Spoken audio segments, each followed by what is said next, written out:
Ya, kembali lagi sesi kedua bersama Bang Irwan Syaharahap. Minta maaf kalau kita harus buat bersesi seperti ini ya. Seperti yang saya katakan tadi, agar semua obrolan di teras Dokter Ari ini bisa terkonfirmasi dengan baik, maka perlu sedikit waktu untuk jeda untuk kita bisa abadikan ini. Nah, kita masih menunggu ya, kehadiran kawan-kawan semua, dan saya secara pribadi ya sangat berterima kasih ya, teman-teman bersedia hadir bergabung di podcast ini. Nah, tentu itu juga berbiaya ya. Kita tahu bahwa situasi sekarang mungkin tidak membuat kita begitu mudah ya, untuk spend terutama banyak biaya untuk hal-hal yang lainnya juga. Sekali lagi saya ucapkan terima kasih. Jadi teman-teman, kawan-kawan ya, ini Bang Ampling ya kali ya, Ampling ya, terima kasih sudah kembali hadir sambil kita menunggu kembali Bang Irwan Syah. Irwan Syahara belum bisa dipanggil, masih belum aktif ya akunnya. Ya, jadi di sesi pertama tadi sudah disampaikan sama Bang Irwan ya, bagaimana beliau berharap ya, ada gerakan, ada kegiatan yang itu memang dilakukan bersama. Bahkan terima kasih Hoja sudah kembali, dan Yori juga sudah kembali, terima kasih. Sambil kita masih menunggu Bang Irwan ya. Silakan ya, minum kopi segala macam di tempat masing-masing dinikmati. Dan kawan-kawan silahkan kalau ada yang ingin disampaikan ke Bang Irwan, silahkan, jangan ragu, saya akan bacakan. Terima kasih.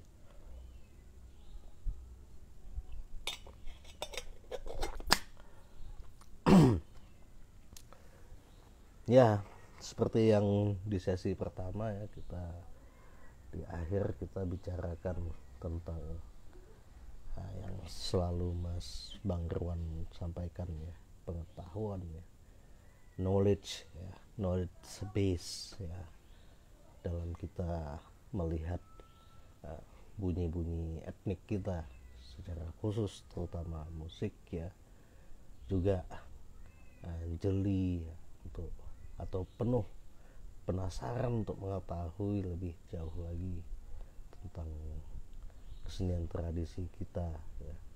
Ada beberapa istilah yang menarik dari Bang Irwan Syah tadi ya, seperti istilah Nusantara ya, yang bermakna antar nusa ya, kalau dalam istilah terminologi akademiknya disebut archipelago ya, kepulauan ya. Dan ini perlu terkoneksi ya, ini perlu terkoneksi ya. Kita tetap fokus dengan tema kita yakni tentang isu bunyi-bunyi etnik ya, termutakhir ya. Saya masih berusaha untuk manggil Bang Irwan ya. Masih belum terlacak ini, belum online lagi Bang Irwan ya. Kita tunggu sebentar. Selamat malam Pak. Ini apa nih, si Oja bertanya, berarti permasalahan seni selama ini karena kurangnya pengetahuan Pak? Ya bukan kurang sih ya. Nah, kalau Bang Irwan mungkin punya bahasa yang lebih gitu ya, untuk meyakinkan Oja bahwa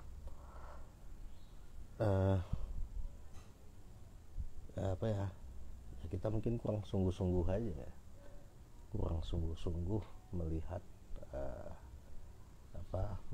membaca itu ya, membaca ya, tidak tidak juga harus dengan bacaan tulisan ya, tapi membaca sekeliling kita juga itu sesuatu ya. Dan mungkin kita juga punya tantangan untuk bisa punya daya ya, daya membaca yang baik ya, sehingga kita bisa peka memaknai sesuatu gitu. Nah, tentunya dengan basis referensi ya. Jadi kurang pengetahuan itu nggak masalah, saya kira memang konteks ilmu pengetahuan juga terus berkembang ya. Sampai kapan kita bisa katakan kita selesai ya belum tahu. Artinya kalau kita lihat Bang Irwan sampai sekarang pun ya, di usia yang sudah tidak muda lagi, beliau justru terlihat sebagai pembelajar yang sangat sangat produktif ya, sangat aktif ya. Jadi harusnya kita yang muda ya lebih dari itu ya. Karena itu tadi Bang Irwan juga ngingatin ya, andai kata usia beliau sekarang 40 tahun ya, tentu banyak hal yang bisa dibuat ya, tapi faktanya kan tidak seperti itu lagi. Jadi mumpung lagi muda Hoja, luruskan niat, sempurnakan ikhtiar, kata Agim. Penting terus belajar ya. Ya, ini coba saya WA lagi ya Bang Irwan ya.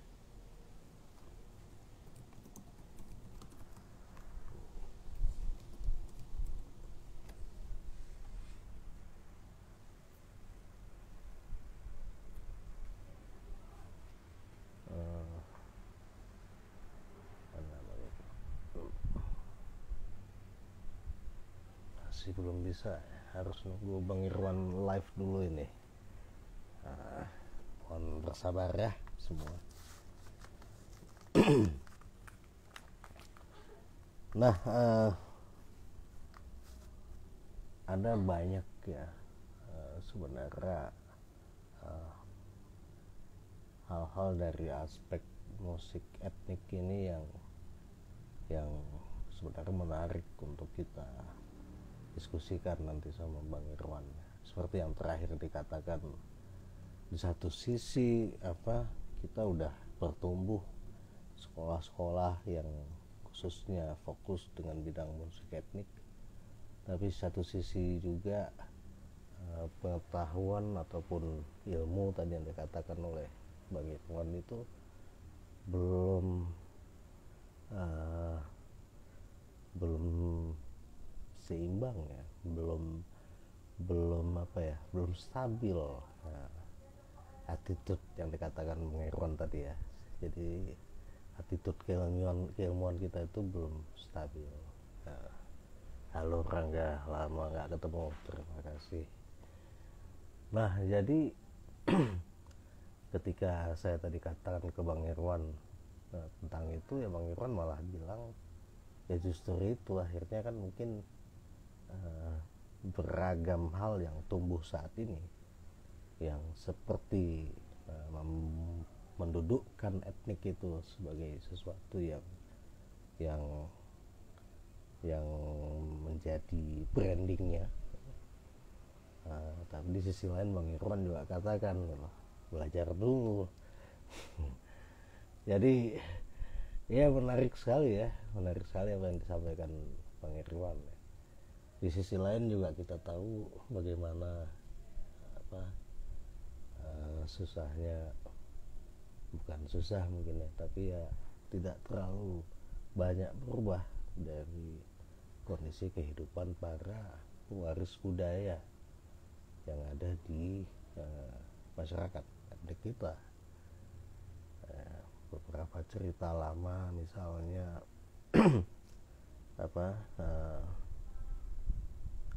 berkeseniannya para pewaris budaya itu kan sangat tergantung dari seberapa stabilnya masyarakat di tempat itu mendukung ya, aktivitas berkeseniannya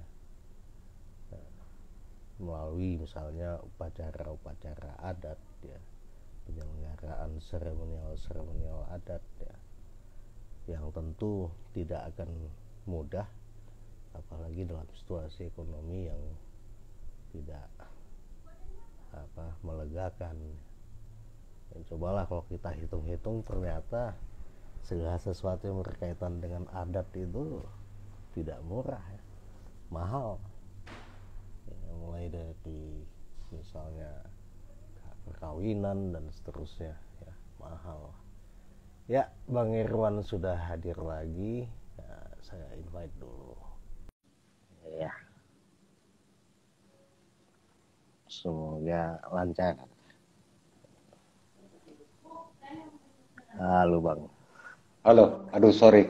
Udah lama ya? Enggak, nyantai. Ibaratnya kalau kita ngobrol di teras tuh, cari rokok dulu sebentar gitu. Nyantai ya.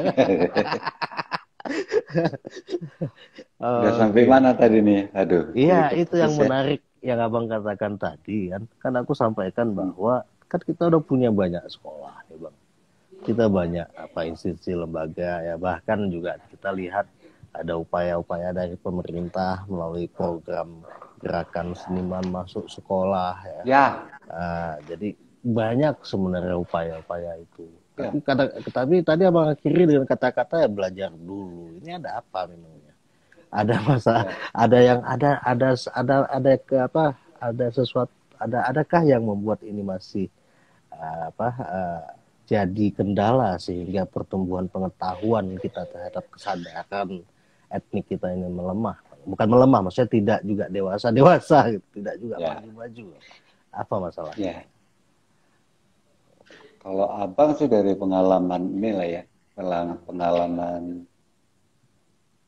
hidup ya, sekaligus pengalaman akademik ya, yang menyertai semua ya. Jadi sebetulnya bagi Abang tuh pengetahuan itu bisa diperoleh dari mana aja. Jadi kalau sekarang orang ngomong literasi itu jadi kata kunci ya. Mana-mana kita ngomong soal literasi. Kalau kita kaitkan dengan literasi musik tradisi di Nusantara gitu ya. Bagi Abang tuh melihatnya ada dua cara. Kalau di kita biasanya itu di akademik itu kita tumpuannya itu ngomong soal written literacy. Jadi literasi tertulis. Kita ngomong buku, bacaan dan sebagainya. Nah, satu hal yang sering kita lupa, ada yang disebut oral literacy.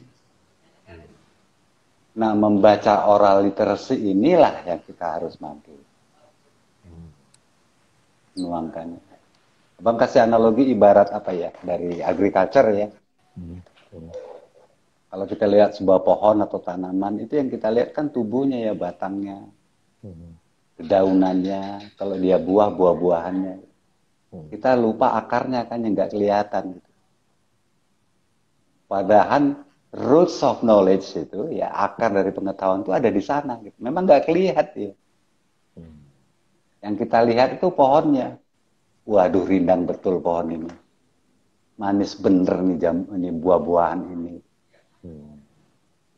Tapi yang manis itu, yang rindang itu sebetulnya dari mana dia berasal?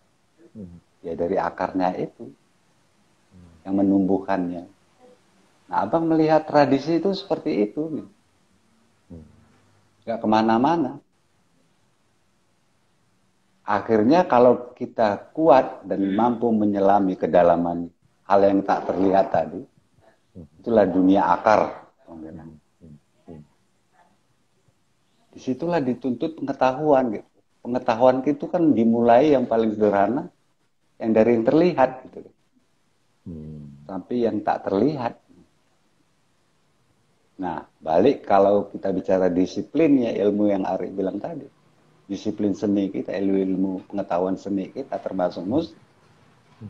Kalau ngomong musik tradisi Nusantara, itu feel-nya ya ada di masyarakat. Jangan lupa itu. Salah satu kata kunci di dunia seni itu, apalagi di kita di etnomusikologi, itu field work. Jadi feel-nya itu ya dunianya itu yang sesungguhnya itu ya field work gitu.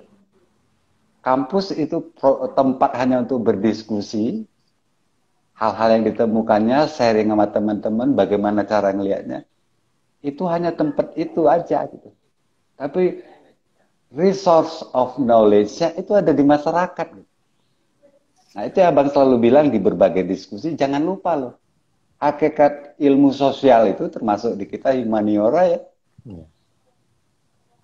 Jadi kalau kita menggeluti ilmu-ilmu yang berhubungan sama sosial, humaniora, humanity, termasuk arts ya, apalagi ngomong tradisi, ya kalau kita jauh dari dunia atau resource pengetahuan itu, ya artinya kita hanya menafsir dari jauh gitu. Nah inilah, pola pikir inilah yang harus kita bangun bersama. Kita kerjakan bersama lagi. Baru kan asik ya. Ada dialog-dialog yang, nah di situ baru kita ngomong soal inovasi. Ngomong yang apa ya, ya macam-macam apa. Jelas akarnya gitu. Nah akhirnya hal-hal kebaruan atau yang kita sebut inovasi atas nama apa namanya kreativitas terukur dia. Diukur dari mana? Ya dari akarnya gitu. Ibarat tumbuhan itu udah berapa meter dia tingginya. Udah hal apa yang tumbuh yang lainnya. Mana tolak ukurnya? Ya roots-nya, akarnya gitu loh. Jadi analogiku melihat kebudayaan, ya terutama di dalam dunia musik ya. Dunia musik kita seperti itu. Dan jangan lupa, ya itu tadi.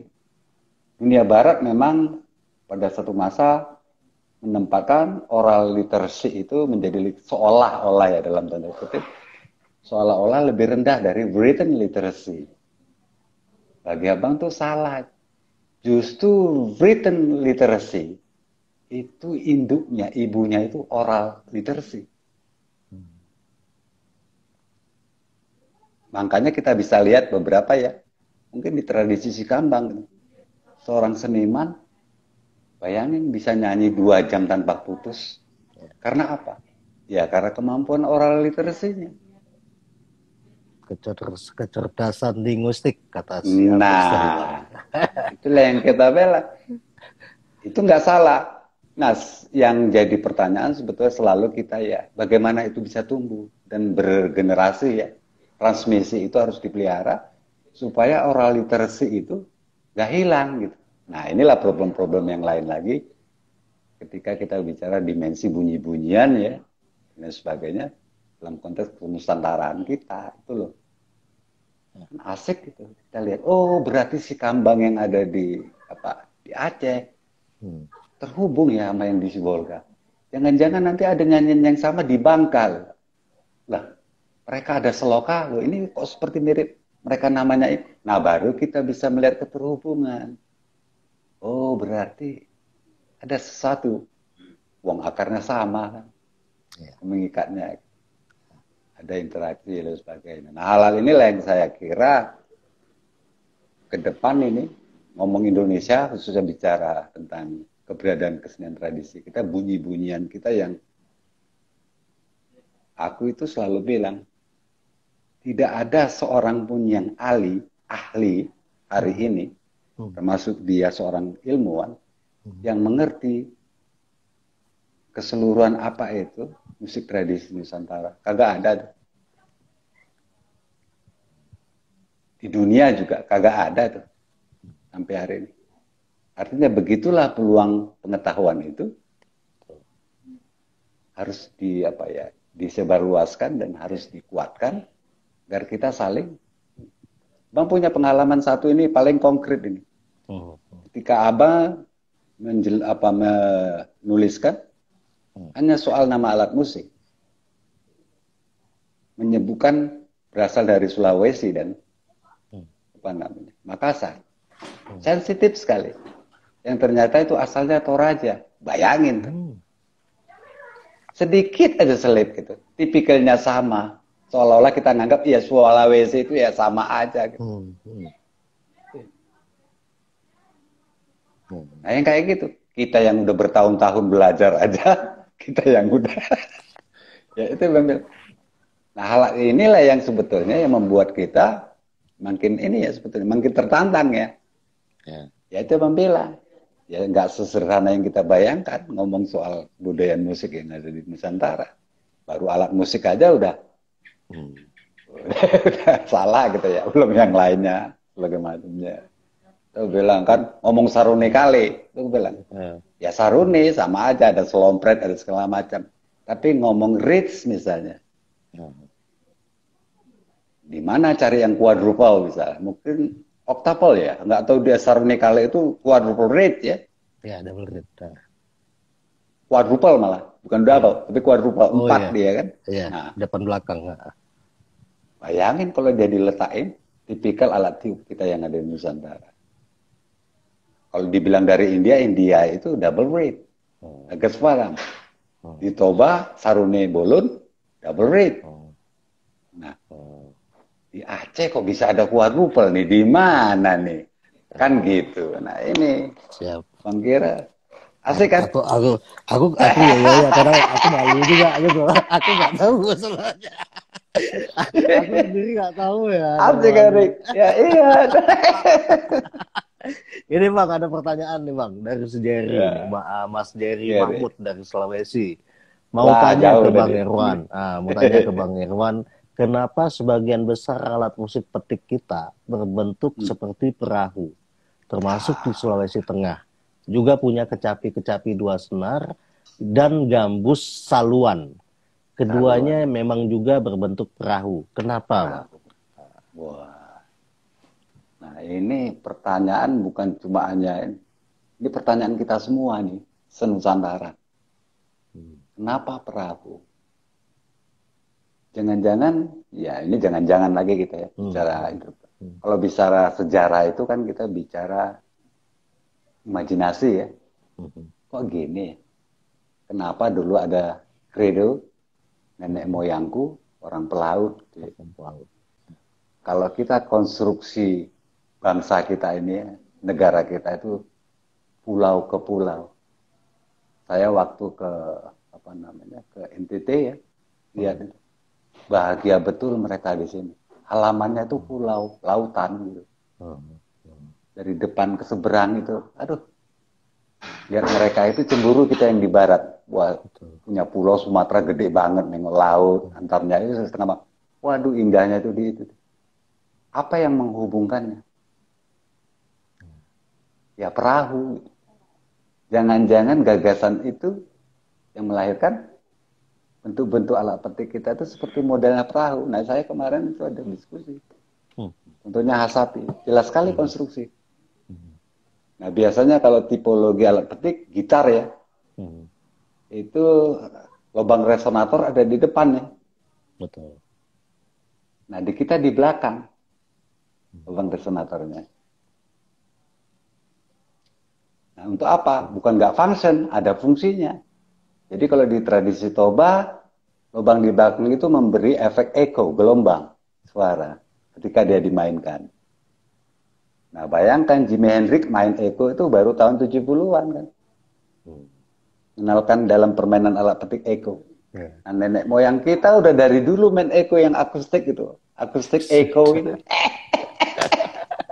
Nah, sekarang pertanyaannya dulu, kita asik belajar mau jadi seperti Jimi Hendrix kan? Ingat kan waktu SMA-an gitu kan? Rupanya ada tradisi kita yang lebih canggih. Gitu. Nah, tipologi itu belum lagi kita ngomong senar, ada yang jenisnya 2. Gitu. Tipologi sape di Kalimantan yang macam-macam. Nah, malah Sulawesi yang dekat sama Sumatera misalnya 2 senar gitu ya. Nah, ini yang apa ya? Kalau aku itu membayangkan, imajinasikan ya memang lokomotif yang menghubungkan antar pulau itu dulu kita ya itu tadi mulai dari jenis sampan sampai kapal segala macam itu tuh yang menghubungkan kita satu pulau dan pulau lainnya dan sebagainya. Aku kok jadi takut Bang. Jadi takut aku Bang. Kenapa takut? Ya itu tadi ketika abang mulai bicara soal masyarakat ya, masyarakat budaya kita, di mana kita tahu apa ya, ringkih sekali bang, banyak indikatornya ya, bagaimana pewaris budaya itu tanda kutip tidak bisa hidup dari aktivitas keseniannya.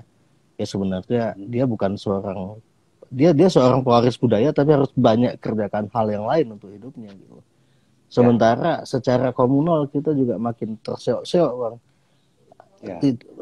Tempat tumbuhnya seremonial adat ya, semua kegiatan-kegiatan apa kerakyatan yang ada itu sangat tergantung dengan ekonomi masyarakat. Ini juga sampai kami kemarin tadi ngomong, sebenarnya kalau kita jujur bicara adat ini, sebenarnya adat itu mahal gitu. Mahal sekali. Kawin secara adat lebih mahal daripada kawin tanpa adat gitu. Maksudnya kawin lari. Ini gurunya bahaya ini. Takut aku bang, kayak mana enggak bang? Itu salah satu contoh di Pulau Banyak bang ya. Itu ada tarian yang namanya, yang mereka katakan sebagai adok, yang walaupun sampai aku gali ke Pariaman memang ada keterkaitan kan, karena tempat itu raja yang didatangkan. Tapi tari adok ini hanya boleh ditarikan ketika seremonial adatnya itu berbasis adat, dibedakan dengan basis agama. Nah sementara untuk menjalani secara basis adat di kepulauan kecil itu minimal punya 1 kambing bang. Gak semua orang mampu. Akhirnya anak-anak itu ngelihat tari adok itu bang, mungkin 2 tahun sekali bang. Begitulah sadisnya bang gitu. Nah ini yang buat aku takut bang. Sebenarnya gimana nih bang? Nah ini aku itu dengar kata sadis itu malah jadi apa? Jadi merinding gitu ya. Wah ini bagaimana? Di satu sisi kita ya ingin menghadirkan kesenian itu sendiri ya. Tapi prasyarat budaya dan lain sebagainya itu kok jadi sepertinya membebani gitu ya. Kan gitu ya. Kata kalau abang coba tafsirkan ya, pengertiannya gitu. Nah pertanyaan di kita, kenapa bisa terjadi seperti itu? Kalau kita kembali apa ya, mungkin proyeksi bentuk-bentuk kesenian tradisi kita ke masa-masa yang sebelumnya gitu. Apalagi kita berkaitan sama ritual gitu. Nah penelitian abang terakhir dan menjadi buku yaitu tentang penelitian masyarakat Parmalim di Batak tuh ya, mereka konsisten melakukan ritual dalam konteks agama tempatannya ya, segala macam. Sebuah festival selama 3 hari ya turut-turut. Mungkin kalau dikalkulasi dengan hitungan nominal, waduh. Tapi 3 hari itu berjalan tanpa ada beban sedikitpun, karena budaya kontribusi itu masih terjadi mereka. Apalagi ritual. Setiap orang memberi kontribusi terhadap jalannya upacara itu. Dan di akhir upacara satupun gak ada yang ngomong untung rugi. Karena mereka menganggap ya itulah bagian dari cara mereka beribadah, bersyukur dari hasil buminya dan dikembalikannya lagi dalam bentuk persembahan itu. Itu satu. Nah, ketika bentuk-bentuk kesenian tradisi terutama pelakunya bertransformasi dan berubah, misalnya dari yang sifatnya kalau bahasa saya itu dari yang sifatnya prophetic ya. Prophetic itu apa ya? Ya seni itu kalau bahasa Inggrisnya prophetic itu apa ya? Ya tulus ya. Apa? Itu kan pengabdian ya apa namanya, seperti apa bilangnya ya. Prophetic itu seperti kenabian gitu ya. Ini memang ibadah gitu. Nah, ketika berpindah dia menjadi sebuah okupasi pekerjaan, akhirnya apa? Ya jadi udah berubah ini tuntutannya gitu. Nah, belum lagi transformasi, ya dulu memang di Mandailing misalnya. Yang nggak bisa margondang, apalagi turun gordang sambilan kecuali raja gitu. Tapi setelah bertransformasi, kalau punya duit, ya agak kaya, nggak usah raja pun nggak bisa bikin upacara. Yang penting harus kerbau ada dipotong 1. Kan gitu. Ada option gitu kan. malah jadi apa namanya lebih demokratis kan gitu ya. Nah, tapi kita lihat masyarakat lain misalnya kan banyak patokan-patokan yang disebut kebudayaan tadi malah menjadi apa ya? Tuntutan gitu kan. Waduh, mencari satu ekor kambing tadi itu ya. Iya. Dan nggak mudah tapi harus dijalankan seperti itu. Nah, mekanisme yang terjadi di dalam kebudayaannya itu mestinya mereka harus menemukan solusi-solusi apa gitu. Ini kan kalau Ari bilang tadi sampai kata waduh ngeri gitu ya. Iya. Itu kan seperti deadlock ya. Waduh. Ya gitu ya. Jadi khawatir kita. Bukan khawatir cuma masyarakat nggak mampu untuk menghadirkan itu karena begitu tuntutannya besar sekali. Nah, malah kita kehilangan keseniannya. Bayangkan kan, kalau kita hanya bisa menyaksikan satu kesenian itu 2 tahun sekali. Gitu kan. Nah, disinilah mungkin, ya kalau bahasa aku tuh ya, harus ada, apa ya, mungkin nggak enak istilahnya. Kalau bahasanya itu aku bilang, social intervention. Jadi ada intervensi sosial juga. Disitulah pentingnya ilmuwan, yang lain untuk memberi ini dialog itu yang tadi kata kunci yang aku bilang gitu. Jangan-jangan ada hal yang waktu terjadi transformasi itu hal-hal yang nggak apa nggak apa ya bahasanya itu nggak terselesaikan gitu loh, Rik. Nah, ini salah satu ilustrasi juga pengalaman abang ya waktu penelitian di Toba itu ini lama sih tahun 80-an ke 90 gitu. Awal 90 sebelum abang berangkat ke Amerika sekolah. Di Toba itu membuat ritual itu kan banyak prasyaratnya itu ya. Banyak sekali ininya. Hal-hal yang harus dilakukan. Tapi lebih dari hal-hal yang sifatnya material things ya. Itu ada yang disebut spiritual. Istilahnya gini ya, ada istilahnya naburan sirih ya. Jadi kalau pemberian sesuatu itu di bawahnya ada sirih gitu. Nah, sirih itu simbolisasi dari spiritual. Sementara material yang lain itu pemberian, parbui sakti misalnya apa yang diberikan sama pemusiknya ini segala macam. Nah, ada kesadaran bahwasanya nilai-nilai yang bersifat apa namanya fisikal tadi, material tadi, itu bukan jadi tujuan utama. Tapi sirih inilah yang menjadi tujuan utama. Ya. Nah, dari pengalaman abang, di era katakanlah pertengahan 90-an ke atas, terutama 2000 sampai hari ini, sirihnya udah mulai hilang nih. Transaksinya udah lebih kepada yang material. Tiba-tiba pemusik berapa bayarannya? Kalau besar yang punya hajatnya lumayan, cukup mampu, bayar besar biayanya. Yang kecil. Jadi udah terjadi fluktuasi. Karena apa? Spirit dasarnya tidak lagi pada fondasi simbolik tadi. Nah, abang mengamati gejala itu terjadi. Jangan-jangan seperti yang Ari ceritakan tadi, ya hal-hal gitulah yang apa ini? Gitu. Ini gejala kan? Jangan-jangan ini apa ya? Nggak tahu ya.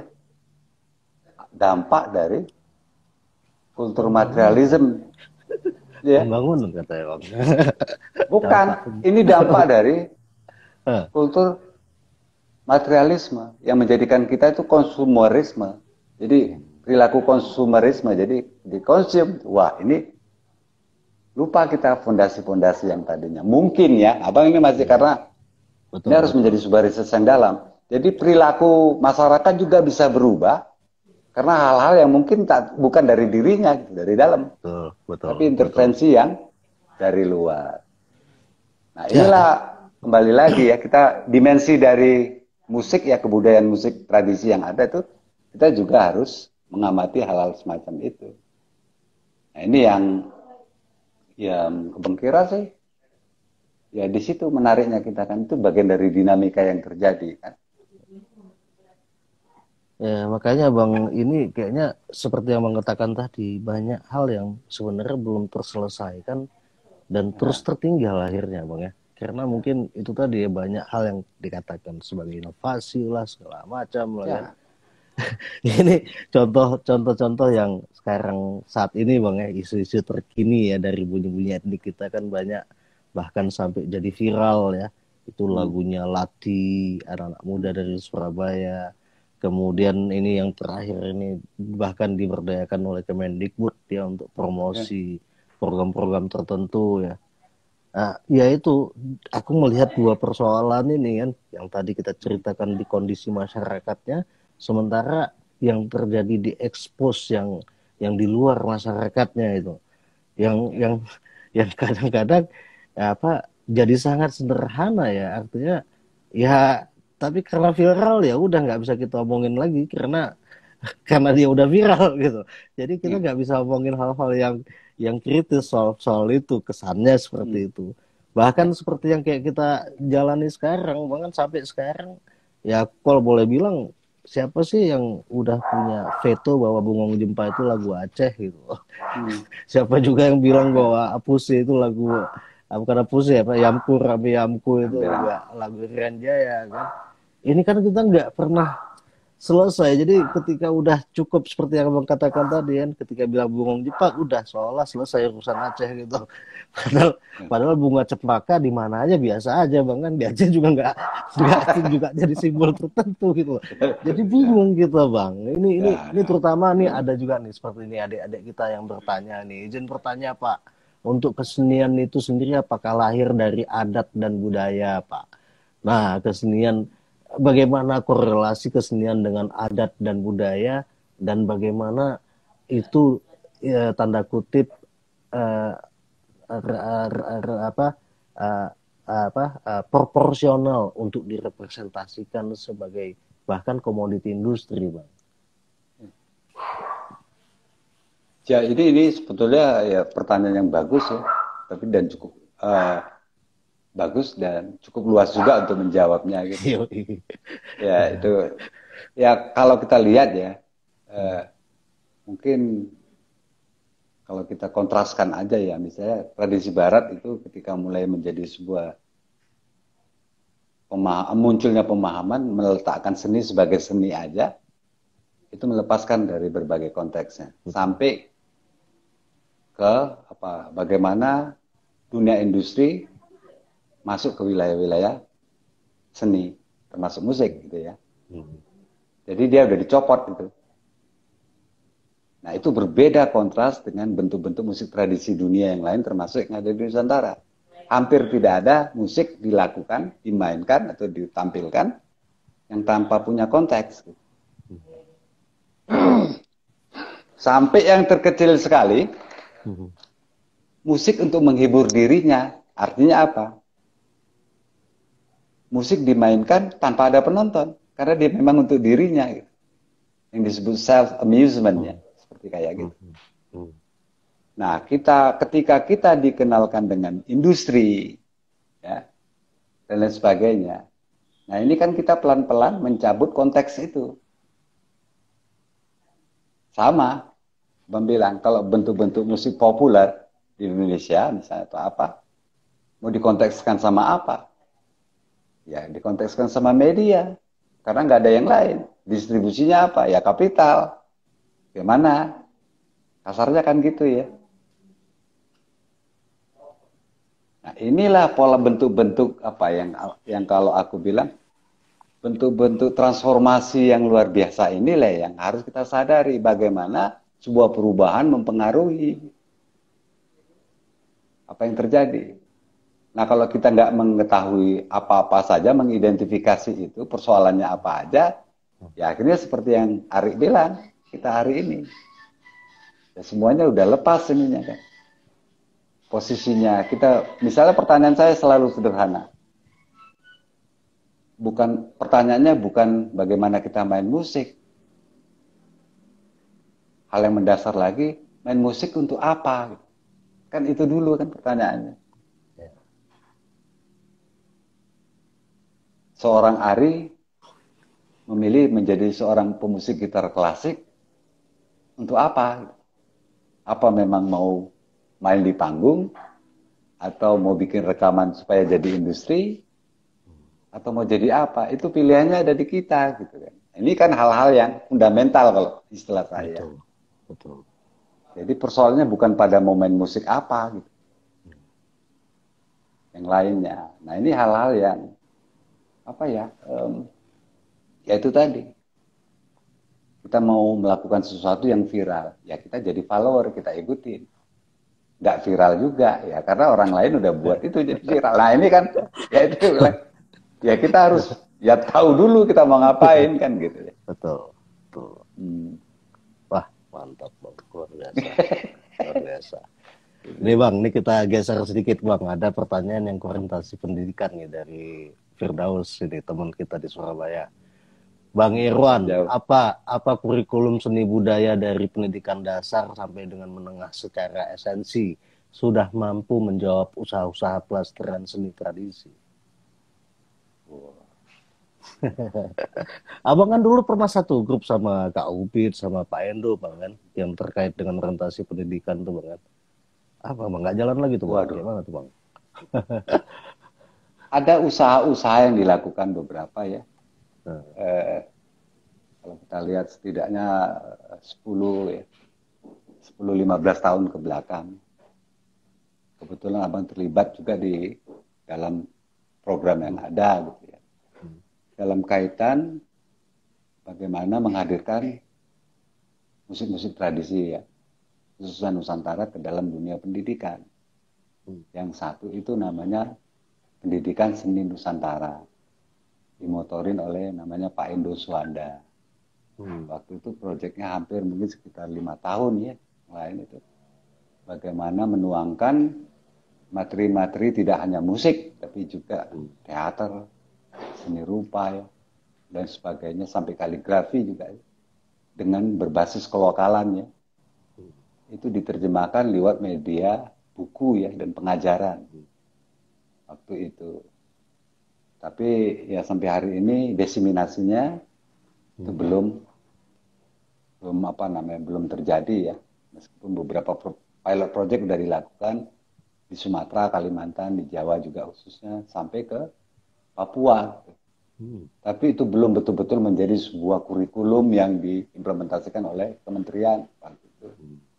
Yang kedua, Abang juga pernah ikut satu proyek yang dimotori oleh Universitas Pendidikan Indonesia, UPI Bandung. Itu satu program juga bagaimana mengerjakan sumber-sumber kesenian tradisi, khususnya musik tradisi juga ya, di Nusantara diterjemahkan dalam model kurikulum pembelajaran.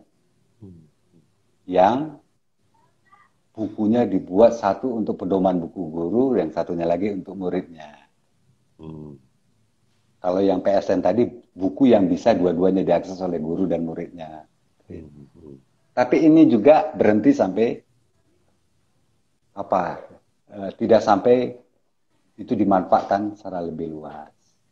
Ya. Nah ini bocoran, sebetulnya saya nggak boleh ngomong dulu karena yang official nanti mengumumkan.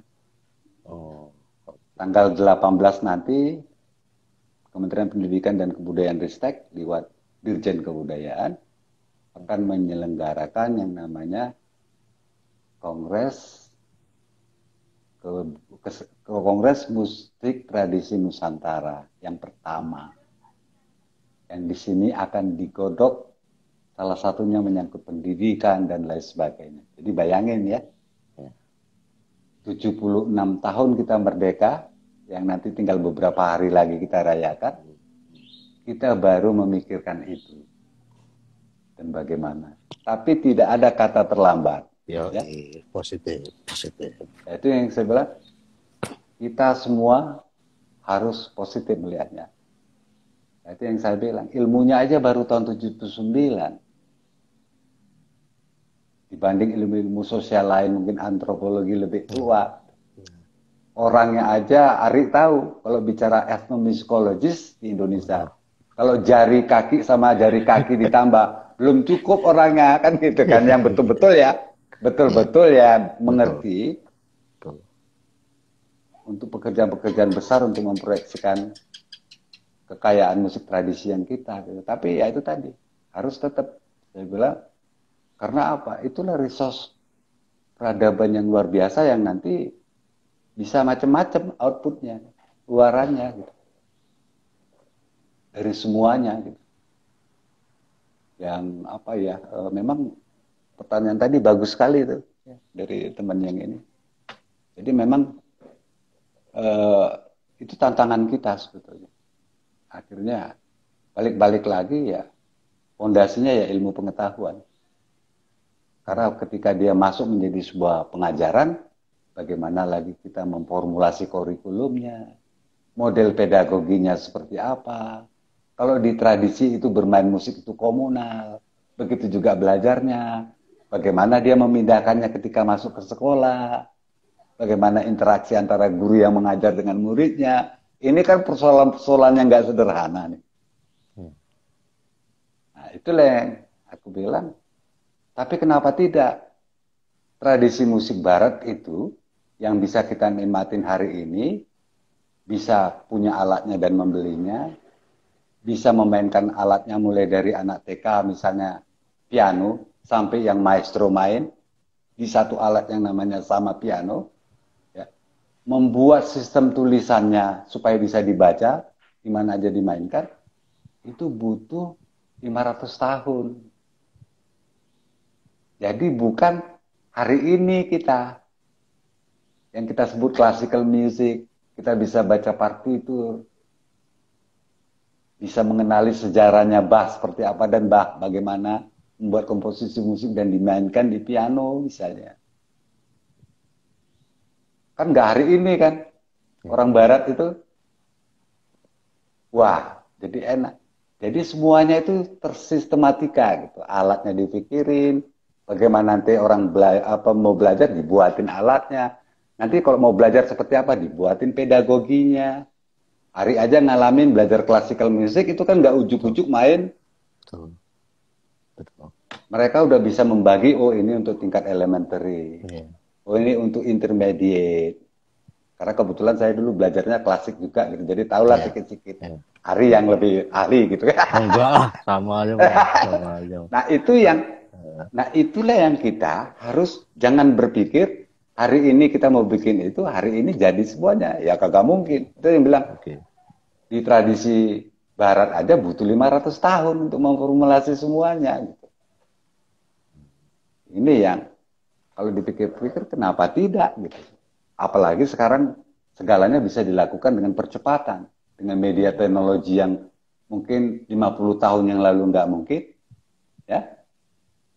Saya itu mungkin Ari termasuk di generasi yang mana? Saya itu generasi yang mulai dari tulis tangan, kemudian pindah ke mesin ketik, habis itu masuk ke komputer yang masih MS-DOS yang dimasukkan dulu program, baru keluar masukkan disket, yang bolak-balik kena virus habis datanya. Iya. Sampai sama Bang. ya itu sampai yang hari ini itu kan dasar ya. Betul. Nah, betul, saya yakin dengan media digital teknologi yang hari ini luar biasa dasar, saya yakin kita bisa bikin percepatan untuk hal-hal yang mungkin orang barat butuh 500 tahun untuk itu formulanya. Nah, ini tinggal anak-anak muda kita secerdas apa nanti mengolah itu semuanya. Nah, kata kuncinya anak muda ini Bang. Nah, oh iya.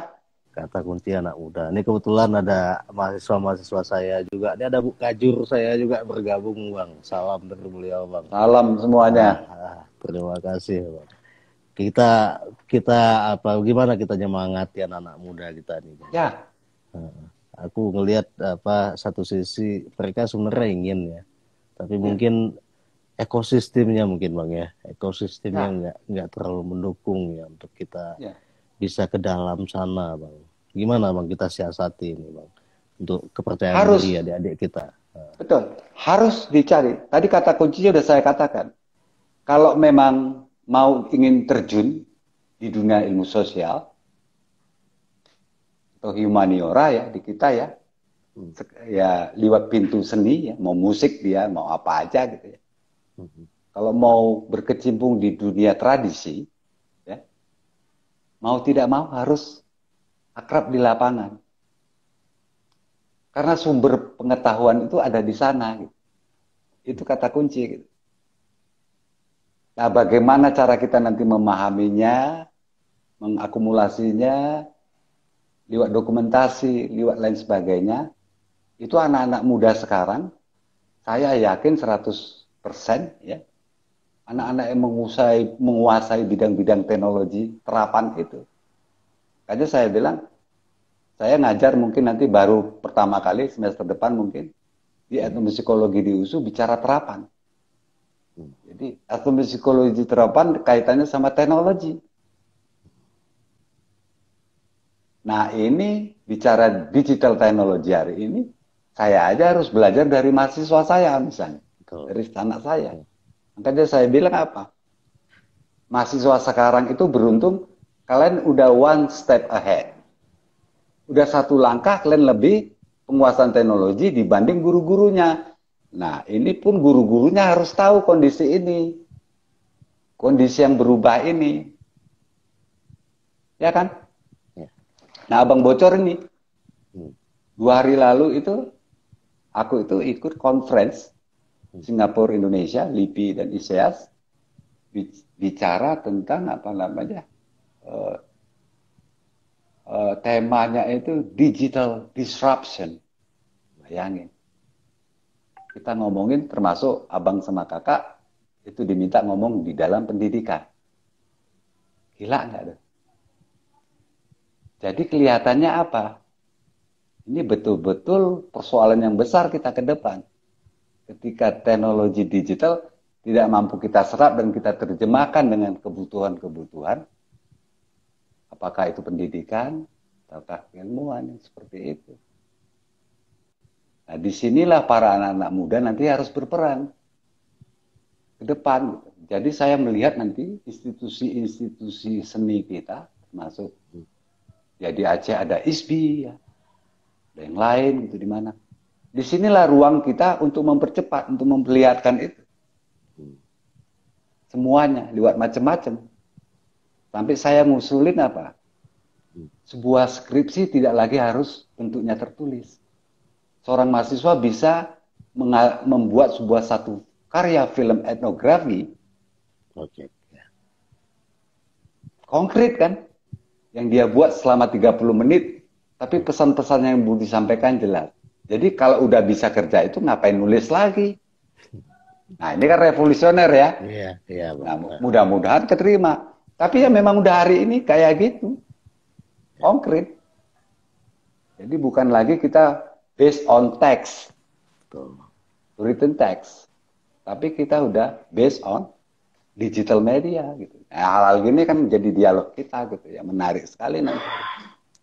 Bang, masa depan kita setelah pandemi bukan kembali ke cara dulu Bang ya.